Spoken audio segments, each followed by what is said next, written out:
Hey guys, welcome back to TechMan. Today, let me show you how to fix YouTube subtitles not appearing. Ever had subtitles disappear right when someone in the video start mumbling like they're sharing state secrets? Fortunately, fixing YouTube caption is usually pretty simple. Start by opening the video and looking for the CC button on the player. Tap it once to enable subtitles and see if they appear. If captions are turned on but still aren't showing correctly, try pressing and holding the subtitle option and switching the language.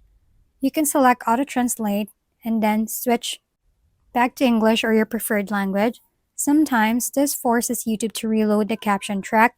If you can find the CC button at all, the issue may be with the app itself.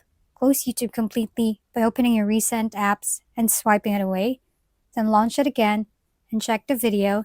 If that still doesn't work, head to the App Store or Google Play Store, search for YouTube, and make sure you're running the latest version. An outdated app can occasionally cause missing features, including subtitles.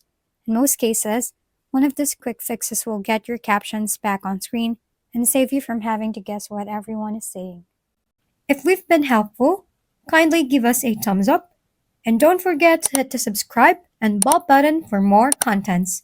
For any questions and suggestions, comment down below.